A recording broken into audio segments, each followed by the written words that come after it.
कल की डेट में मैंने आपको बताया था 1 से लेकर 10 तक क्वेश्चन और आज की डेट में आपके लिए लेकर आया हूं क्वेश्चन नंबर 11 से। यदि आपने पहले वीडियो नहीं देखा है तो चैनल पे अपलोड है, वहां से आप देख लीजिएगा या प्लेलिस्ट आप चेक कीजिए, वहां पर भी आपको देखने को मिल जाएगा। तो चलिए यहाँ पर क्वेश्चन स्टार्ट करते हैं क्वेश्चन नंबर 11 से। और ये क्वेश्चन डीसी जनरेटर चैप्टर से कवर किया गया है, जो कि आईटी परीक्षा के लिए काफी इंपॉर्टेंट है। तो चलिए साथियों क्वेश्चन शुरू करते हैं।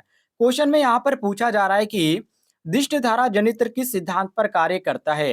ए ऑप्शन विद्युत चुंबकीय प्रेरण सिद्धांत पर, बी ऑप्शन ओम के नियम पर, सी ऑप्शन लेंज के नियम पर, डी ऑप्शन किरचॉफ के नियम पर। तो वैसे आपको सभी को लोगों को मालूम होना चाहिए दिष्ट धारा जनित जो होता है, अर्थात आप ऐसे कह सकते हैं कि डीसी जनरेटर जो है किस सिद्धांत पे कार्य करता है। तो ये साथियों साथ किस पे कार्य करता है, तो विद्युत चुंबकीय प्रेरण सिद्धांत पे कार्य करता है। या आप ऐसे भी कह सकते हैं कि दिष्ट धारा जनित विद्युत चुम्बकीय प्रेरण सिद्धांत पे कार्य करता है। अब बहुत सारे छात्र ये जानना चाहते होंगे कि ये विद्युत चुम्बकीय प्रेरण सिद्धांत क्या है। तो देखिए, इसका भी एक परिभाषा होता है जिसको आप इस तरह भी कह सकते हैं कि जब किसी परिपथबद्ध चुंबकीय फ्लक्स में परिवर्तन किया जाता है तो एक विद्युत वाहक बल पैदा होता है, जिसको शॉर्टकट में हम ईएमएफ बोलते हैं। क्या बोला जाता है? ईएमएफ बोला जाता है।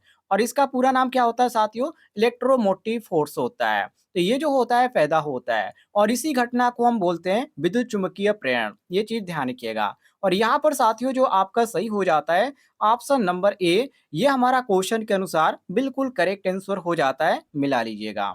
आगे बढ़ते हैं अगले क्वेश्चन को देखिए, क्वेश्चन नंबर 12 को। साथियों क्वेश्चन नंबर 12 आपके सामने जहां पर पूछा जा रहा है कि किसी जनित्र द्वारा पैदा किया गया विद्युत चुम्बकीय बल की आवृत्ति निर्भर करती है। मतलब ये आवृत्ति जो होती है वो किस पे निर्भर करती है?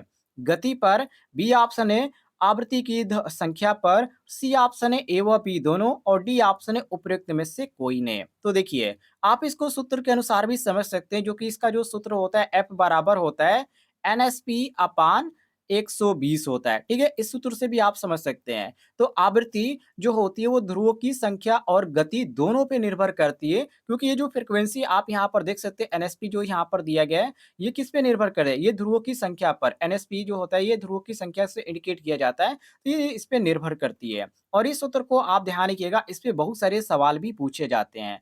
तो ये जो आपका दिया गया सी ऑप्शन में ए और बी दोनों, मतलब कि आवृत्ति और ध्रुवों की संख्या, ये आपका सही हो जाता है ऑप्शन नंबर सी, बिल्कुल करेक्ट आंसर मिला लीजिएगा। आगे बढ़ते हैं साथियों अगले क्वेश्चन को देखिए, क्वेश्चन नंबर 13 को। जहां क्वेश्चन नंबर 13 में पूछा जा रहा है कि दिष्ट धारा जनित अर्थात डीसी जनरेटर में दिक परिवर्तक का एकमात्र कार्य है। केवल एक आपको कार्य बताना है। ऑप्शन देख लीजिए, जहां पर ए ऑप्शन दिया गया निर्गत वोल्टेज में वृद्धि करना, बी ऑप्शन है ब्रशों की चिनगारी में कमी करना, और सी ऑप्शन दिया गया निर्गत होना, और डी ऑप्शन दिया गया प्रेरित प्रत्यावर्ती धारा को दिष्ट धारा में बदलना। तो साथियों यहाँ पर जो आपका सही हो जाएगा वो ऑप्शन नंबर डी आपका बिल्कुल करेक्ट आंसर हो जाएगा, मिला लीजिएगा। डी ऑप्शन कैसे सही होगा? देखिए, क्वेश्चन में पूछा जा रहा है दिष्ट धारा जनित्र में दिक् परिवर्तक का एकमात्र कार्य बताइए। तो दिष्ट धारा जनित जो होता है साथियों, अर्थात आप डीसी जनरेटर कह सकते हैं, इसमें जो दिक् परिवर्तक होता है उसका एकमात्र कार्य होता है प्रेरित जो प्रत्यावर्ती धारा होता है उसको दिष्ट धारा में बदलना। और यहाँ पर आपको साफ ऑप्शन देखने को मिल जाता है ऑप्शन नंबर डी, प्रेरित प्रत्यावर्ती धारा को दिष्ट धारा में बदलना। डी ऑप्शन साथियों आपका बिल्कुल करेक्ट आंसर हो जाएगा। आगे बढ़ते हैं अगले क्वेश्चन को देखिए, क्वेश्चन नंबर 14 को। जहां साथियों क्वेश्चन नंबर 14 में पूछा जा रहा है कि डीसी शंट जनित्र का टर्मिनल वोल्टेज भारित दिशा में आगे यहाँ पर ऑप्शन में दिया गया थोड़ा सा बढ़ता है, बी ऑप्शन दिया गया तेजी से बढ़ता है, सी ऑप्शन दिया गया सदैव समान रहता है, और डी ऑप्शन दिया गया थोड़ा सा घटता है। तो साथियों देखिए, यहाँ पर आपका सही हो जाएगा ऑप्शन नंबर डी। कैसे? देखिए, सूत्र के अनुसार भी आप इसको समझ सकते हैं। जो ईएमएफ का सूत्र होता है, इलेक्ट्रोमोटिव फोर्स का जो सूत्र होता है, ये कहता है एन फाई जेडपी, ये कहता है अपान 60 ए, ये कहता है। तो ईएमएफ जो आपका होता है ये प्रोपोर्शनल टू फाई के हो जाता है, और जो फाई प्रोपोर्शनल जो हो जाता है वो आई हो जाता है। तो आई जो हो जाता है ये आपका भार के हो जाता है समानुपाती। तो ऐसे आप कह सकते हैं कि डीसी शंट जनित का जो टर्मिनल वोल्टेज होता है वो भार के साथ क्या होता है, हमेशा समान रहता है। लेकिन भार का मान जैसे आप बढ़ाएंगे या थोड़ा सा भी आप बढ़ाएंगे तो ये जो होगी साथियों, इसमें जो होगी यहाँ पर इसकी घट जाती है। ये घट जाती है और इसका जो प्रमुख कारण होता है वो आर्मेचर की प्रक्रिया होती है। और इसमें जो आपका सही ऑप्शन दिया गया है वो ऑप्शन नंबर साथियों डी दिया गया है, थोड़ा-सा घट जाता है या थोड़ा-सा घटता है। डी ऑप्शन आपका बिल्कुल करेक्ट आंसर हो जाता है। आगे बढ़ते हैं अगले क्वेश्चन को देखिए, क्वेश्चन नंबर 15 को, जहाँ पर साथियों पूछा जा रहा है कि दिष्ट धारा जनित्र में क्रांतिक प्रतिरोध किसके प्रतिरोध के संबंध रखता है?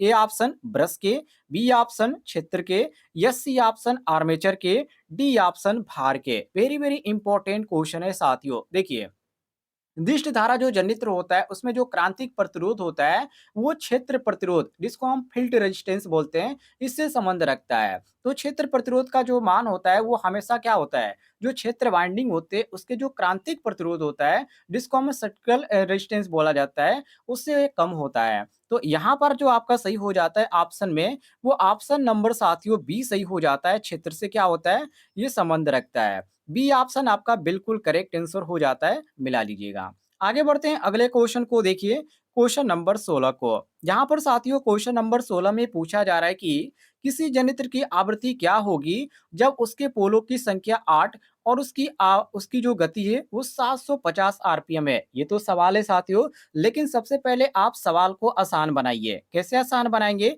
एक एक चीज को आप ध्यान से देखिए। तो यहाँ पर कह रहा है कि किसी जनित्र की आवृत्ति, आवृत्ति का मतलब क्या, फ्रीक्वेंसी, फ्रीक्वेंसी, और फ्रीक्वेंसी को किससे इंडिकेट किया जाता है, मतलब कि दर्शाया जाता है, एफ से दर्शाया जाता है।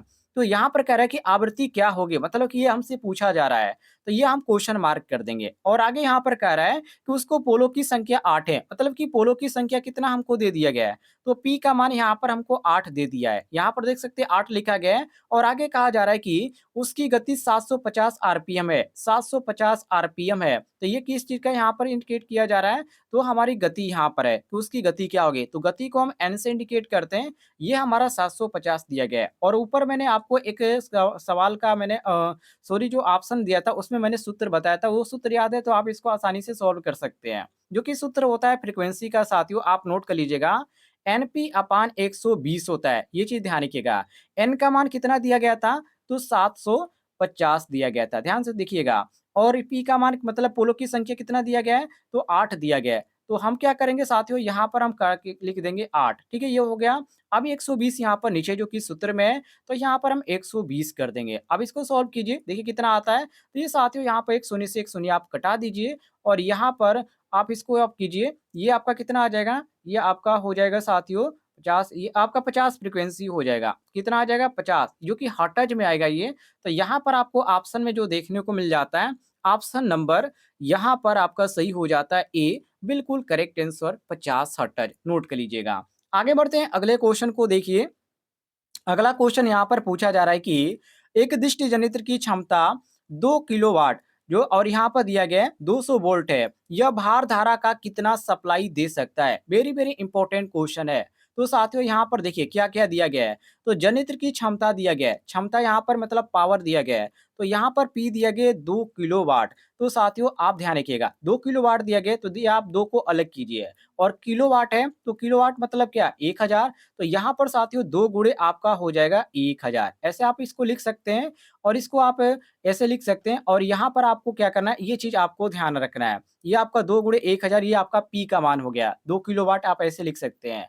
अब यहाँ पर आगे क्वेश्चन में कह रहा है 200 वोल्ट, तो ये आपका भी का मान कितना दे दिया गया है, 200 वोल्ट दे दिया गया है। और आगे कहा जा रहा है कि धारा, मतलब कि आई यहाँ पर पूछा जा रहा है। तो धारा साथियों ये आपका हो जाएगा आई, यहाँ पर हमसे पूछा जा रहा है, जो कि आई का मान यहाँ पर नहीं दिया गया है, तो हमको आई का मान निकालना है। तो साथियों इसके लिए हम क्या करेंगे, एक सूत्र का इस्तेमाल करेंगे। और ये जो आपका होता है साथियों, जो सूत्र होता है हमारा P बराबर भी आई, क्या होता है, P बराबर भी आई होता है।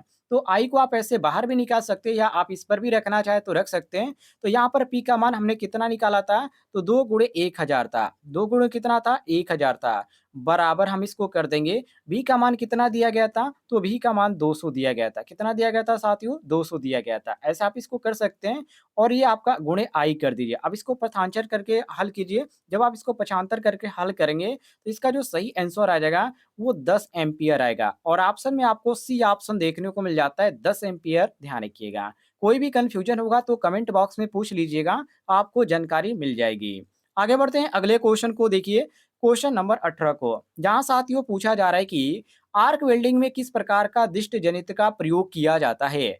श्रेणी जनित्र का, या संट जनित्र का, या कम्युलेटिव कंपाउंड जनित्र का, या डिफेंशियल कंपाउंड जनित्र का? वेरी वेरी इंपॉर्टेंट क्वेश्चन है साथियों। देखिए, और यहाँ पर जो आपका सही हो जाएगा ऑप्शन नंबर डी सही हो जाएगा, क्योंकि आप ध्यान रखिएगा आर्क वेल्डिंग में डिफेंशियल कंपाउंड जनित्र का प्रयोग इसलिए किया जाता है क्योंकि साथियों इसमें जो लैंप कुंडलन होता है उसका प्रयोग किया जाता है। सबसे बड़ा कारण इसका यही है इसका यूज करने का। और ऑप्शन में जो आपको देखने को मिल जाता है, ऑप्शन नंबर डी आपका बिल्कुल करेक्ट आंसर हो जाता है। आगे देखते हैं अगले क्वेश्चन को, क्वेश्चन नंबर 19, जहां पर पूछा जा रहा है कि इनमें से वह मोटर बताइए जिसकी गति निर्भर पर अधिकतम होती है, मतलब निर्भार पर बिना भार पर अधिकतम होती है। तो ये आपका एक ही होगा जिसको बोलते हैं श्रेणी मोटर। ये काफी इजी है, सबको मालूम होना चाहिए।